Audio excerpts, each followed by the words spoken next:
Black Janitor hid for 8 years that she was a fighter pilot, until they forced her in. The smell of industrial bleach clung to the air of the orbital station Galatea Prime. The vast hub bustled with diplomats, engineers, and officers, yet the janitors remained invisible. One in particular, Nia Carter, moved silently through the halls with her mop and bucket. Her posture was stooped, her uniform loose, her hair hidden under a plain wrap. No one looked twice, and that was exactly how she wanted it. For 8 years, Nia had perfected her disguise as just another black janitor, ignored by the powerful, overlooked by the brilliant. She scrubbed metal floors, repaired faulty waste processors, and hauled garbage into recycling chutes. No one here knew who she had been. Commander Nia Carter, ace fighter pilot of the United Terran Fleet, decorated twice for valor. No one knew that she had walked away from the war, the past she buried. 8 years earlier, during the Orion Rebellion, Nia had led the Squadron Black Comet. She was a legend, her reflexes unmatched, her instinct sharper than the fleet's finest AI-assisted targeting systems. But the war took everything from her. Her best friend, Lieutenant Alana Reeves, had burned up an atmosphere when her starfighter was clipped. Her younger brother Marcus, who had enlisted against her advice, never came back from a supply raid. And then there was the final mission, the one no one dared speak of, when Nia disobeyed an admiral's direct order to save a colony ship filled with civilians. She succeeded, but at the cost of half her squadron. The fleet called it insubordination. The brass labeled her reckless. They offered her no court-martial, only a quiet discharge, because she was too famous to bury in disgrace. Nia took the deal and disappeared. Life as a ghost. On Galatea Prime, she faded into obscurity. The station was a perfect place to hide, a neutral hub where humans mingled uneasily with alien traders from a dozen systems, a place where janitors weren't questioned. She lived in a cramped dormitory at the edge of the maintenance sector, her credit spent on little more than meals and the occasional contraband news feed. When she closed her eyes, she saw starfields, the glow of plasma fire, the scream of her engines, but she kept her head down. Her fellow janitors thought she was shy. The officers thought she was dull. That was fine. She was safe. Until the day war came again. The spark of invasion. It began with alarms.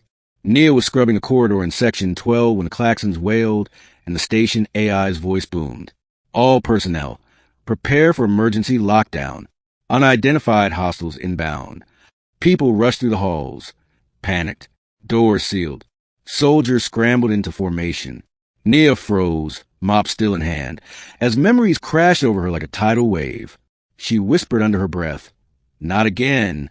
On the holoscreens that flickered to life above the halls, the threat became clear. Sleek black ships, Ravager-class fighters, swarmed toward the station. They belonged to the Dravari Collective, a brutal alien empire expanding ever closer to human borders. The Galatea Prime was no battleship. It was a hub of diplomacy, stocked with diplomats and traders. Its defense wing was thin, too thin. Nia could see the panic in the faces of the young officers who sprinted past her. Some weren't even old enough to remember the Orion Rebellion. They were lambs sent against wolves. She gripped her mop tighter, forcing herself not to move. Stay hidden. Stay safe. Recognition. But fate had other plans. As she hurried toward a maintenance stairwell to retreat to her quarters, a young ensign collided with her, knocking her bucket over. He cursed, then looked at her face. His eyes narrowed. "You!" he whispered. "I know you. You're—" Nia shoved the mop into his chest. "No, you don't know me. I'm nobody." But the ensign wasn't fooled.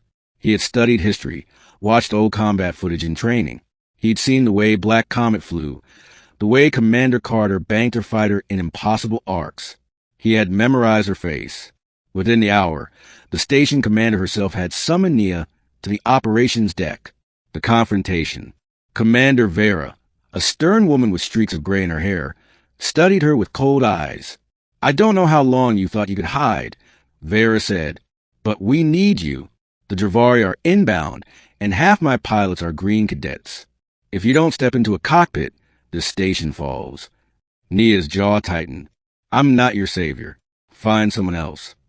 "You're the only one with experience to turn this around," Vera pressed. "I read your record. Black Comet, 2-time Star of Valor. You know the Dravari better than anyone. That record is classified. Nia shot back. Not to me. Vera said evenly. You walked away once. You don't get to walk away again, not when thousands of lives hang in the balance. The room fell silent. Nia's hand shook. She wanted to scream that she was done, that she had paid enough, that the ghosts of her squadron still haunted her. But then the station trembled under a distant impact.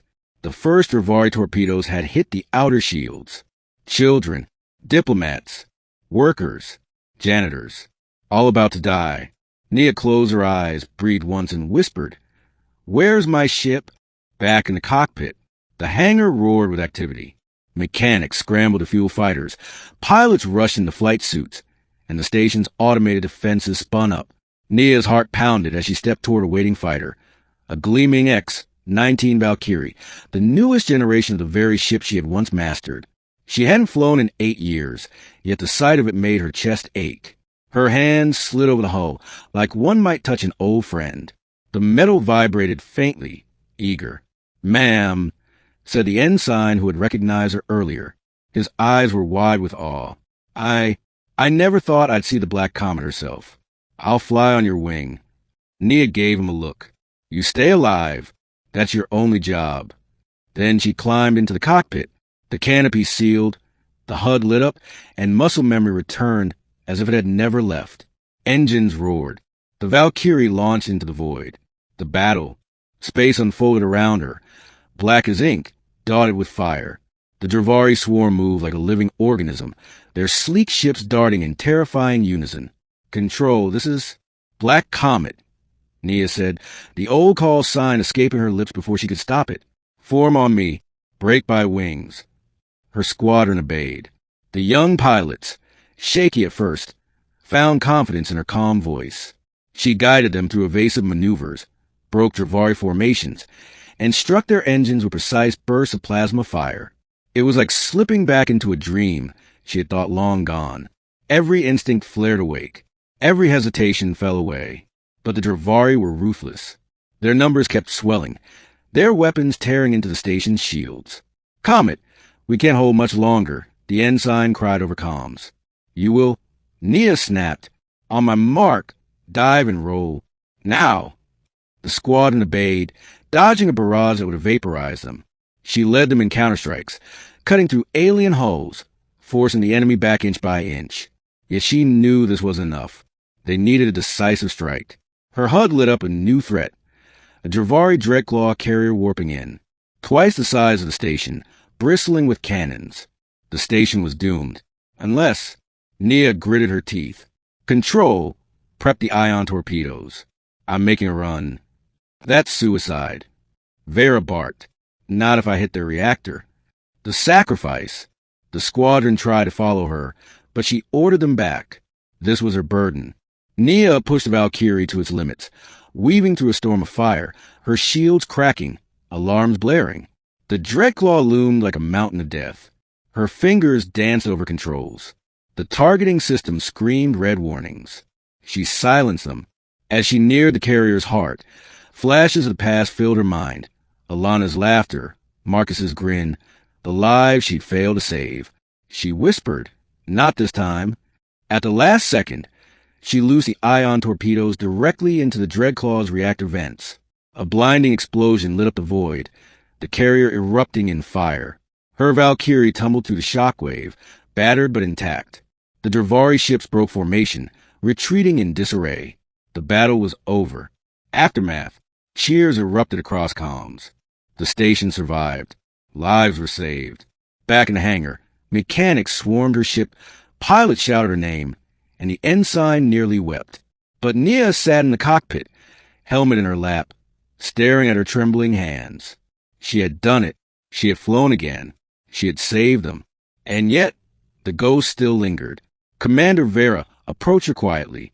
"You don't have to keep hiding anymore. The fleet will reinstate you." Nia shook her head slowly. "I didn't do it for them. I did it for the people here. That's all." She stood, meeting the eyes of the young pilots, who now looked at her like a legend. "But I'll teach you, all of you, because one day you'll be the one standing between the darkness and the light." The janitor was gone. The fighter pilot had returned, not for glory, not for fleet, but for the future. And though the war was far from over, Nia Carter was ready.